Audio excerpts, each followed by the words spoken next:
Welcome back to Only Talk Sports. We talk sports every single day, or at least we try to. I'm Roach Jeffrey. Subscribe to the channel if you like sports content. Hit that notification bell so you never miss another video. The Week 6 AP Top 25 poll in college football is out, and I'm going to go over the Week 6 AP Top 25 poll just like I've done for the previous 5 weeks and see what I think about each team's ranking.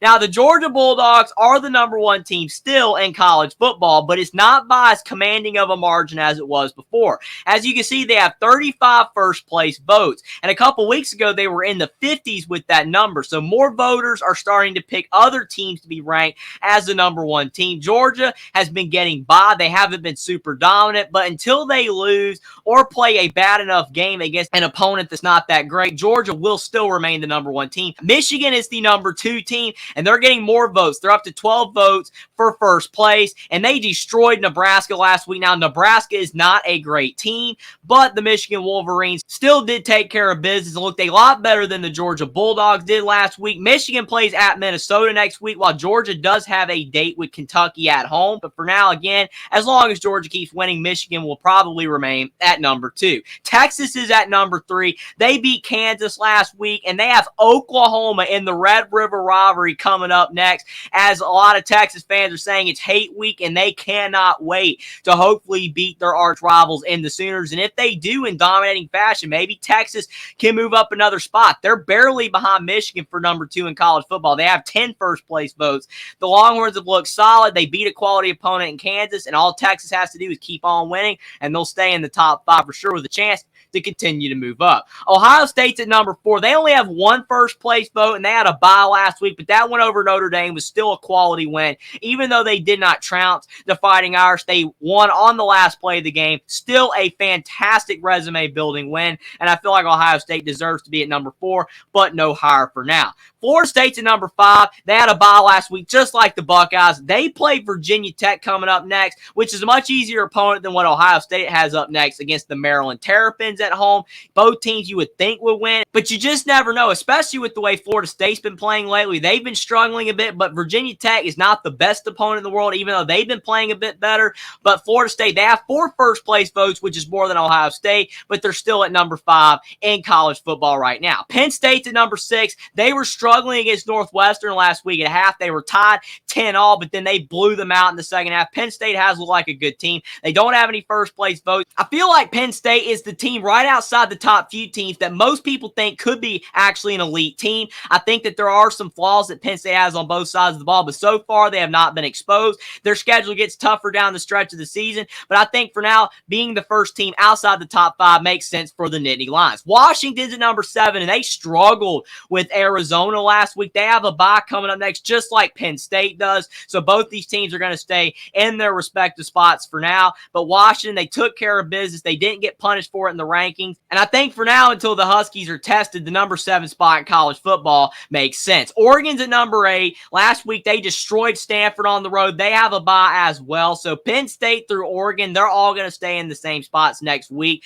unless something happens with a team behind them playing so well they move up. But I doubt that will happen. But Oregon has looked better than Washington at times, and Washington's looked better than Oregon at times. But I don't think that the AP voters are really wrong for ranking either at 7 or 8. USC's at #9, and they keep dropping after struggling against several opponents that they should have blown out. They struggled with Arizona State on the road, and last week they struggled at Colorado. Granted, Colorado has some talent, but USC really laxed up in the second half of the game, especially on defense. Their defense has to improve, or USC is going to really struggle to be a title contender this season. They have a great offense, but that defense is really letting them down in some games, and USC falls to #9 because of it. At #10, you have the Notre Dame Fighting Irish. They survived at Duke last week, winning 21-14 on the road. A lot of Fighting Irish fans thought it was deja vu all over again, just like the Ohio State game, but Notre Dame does win. They have another tricky game next week at Louisville, who has just cracked the top 25. I think that the Notre Dame Fighting Irish at #10 with the resume that they have, even with the Ohio State loss, makes complete sense. Alabama Alabama's the number 11, and they're starting to find their groove. Most people are starting to admit that Alabama looks a lot better with the play calling that they are doing for Jalen Milroe versus what they look like in the Texas game. Not saying that they would have beat Texas if they play now, because Texas is rolling, but Alabama is starting to play better football, and if they can keep winning, they have a tough road test at Texas A&M, where the last time Alabama went there, they did lose. But I do think that the Crimson Tide belong in the top 15, and the number 11 spot sounds about right for the Tide. Oklahoma's at number 12. They trounced Iowa State last week. They have a big test against the Texas Longhorns for the battle of the Big 12, the battle of the Red River rivalry. I feel like the Oklahoma Sooners have been getting by for the most part. They haven't really been tested. They did kind of struggle a bit at Cincinnati, especially on the offensive end. Their defense has been kind of up and down. It looks improved at times, and then it kind of struggles at other times. This is where we're going to know how good the Oklahoma Sooners are. If they can beat Texas, they're going to move into the top 10, but if they fall, it's going to probably keep Oklahoma around the fringe of the top 15. Washington State's at number 13. They had a bye last week, and next they have UCLA on the road. So a tough game for the Cougars, but they do have 2 weeks to prepare for it. After that big one over Oregon State, Washington State moved up to number 16, and they move up a few more spots because of the fact other teams lost. The Cougars are looking good, but they need to keep winning if they want to stay in the top 15. North Carolina's at number 14. Last week, they had a bye. They have Syracuse up next. North Carolina hasn't been tested too much to start because of the fact most of the teams that they've played have been really solid. They have a good resume, but they haven't played a team that's better than them yet. They beat South Carolina, App State, Minnesota, and then they won at Pitt. All of those are decent wins, but until North Carolina starts playing Miami and some of the other tough teams they have on their schedule, we're not going to know if North Carolina is legitimately a top team. But for now, I think that you have to rank them in the top 15 until proven otherwise. Oregon State's at number 15, and they move up 4 spots after their big home win over the Utah Utes. The defense for the Beavers was insanely good, and DJ did enough on the offensive end and the running game with Martinez at tailback, was able to put Utah away. Oregon State looks like a top 20 team for sure. They've got a tough road ahead of them. They play at California up next, so that should be an easy win for Oregon State as long as they play well, but they do have some tougher games coming up, and just like with North Carolina, we're going to know if the Beavers are a top 15 quality team or not. Ole Miss is at number 16. After they struggled with the Alabama Crimson Tide, they came out with an offensive explosion against the LSU Tigers. Now, granted, we don't know how good LSU's defense is because they've struggled against Florida State and some other opponents on the defensive end, but Ole Miss put up 700 yards of offense on the Tigers, winning that game 55-49. Ole Miss has Arkansas up next at home. You would think Ole Miss can win the way Arkansas has been playing, but in the SEC, you never know. But I think for Ole Miss, number 16 is a good spot for the Rebels after their big win. Miami's number 17. They had a bye last week. They've got Georgia Tech at home coming up next week. The Hurricanes have been looking like their old selves, like the team that they used to be 2 decades ago. They haven't reached that point yet where they're an elite team like they were back then, but they're getting better and better. But like North Carolina, they're going to be tested coming up later in the season. So Miami at number 17. I know a lot of people said they haven't played anybody, but you have to rank them where they're at because they have been dominant so far. Utah's at number 18, and they're one of the biggest teams to fall this week after the 21-7 loss to Oregon State on the road. They were not competitive in that game. Their offense was horrible, but they need Cam Rising back. Nate Johnson and Bryson Barnes just can't do it all themselves. And Utah's an alarming amount of injuries on both sides of the ball. That's really limiting their ceiling. Utah's a good team, but they need to get healthy, and they need Cam Rising back if they're going to stay in the top 25.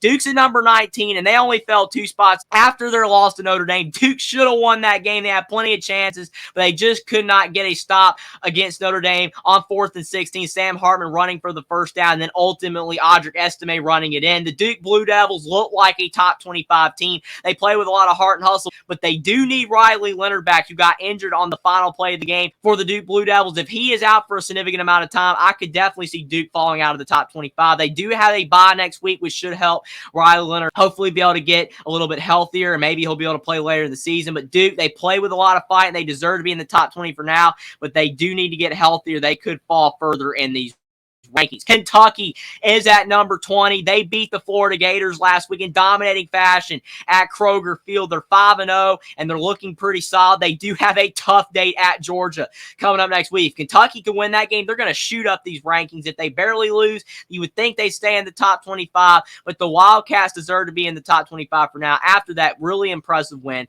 over Florida. Missouri's at number 21, and they have also been another surprise team in the SEC. Eli Drinkwitz is definitely definitely saving his job with the level of play that they have been playing at the last few weeks. They won at Vanderbilt, which is nothing special, but they didn't drop that game. That's all that matters for Missouri, and they deserve to be in the top 25 for now. Tennessee's number 22. They beat South Carolina at home last week. The Volunteers did fall a spot, which I don't really think they did anything wrong to fall a spot, but with Kentucky and Missouri past them, that's why Tennessee fell a spot. But Tennessee is going to have to play well as the season goes along because they've got some more tough games coming up, and if they don't play well, they could easily fall out of the top 25. They do have a bye next week, so they will be ranked in the Week 7 AP Top 25 poll. LSU's at number 23, and like Utah, they plummeted in this week's AP Top 25. They fell 10 spots for their 55-49 loss to Ole Miss. Their defense is really struggling. Their offense is explosive at times, but they are going to need their defense to step up in their next game at Missouri, because if they do not win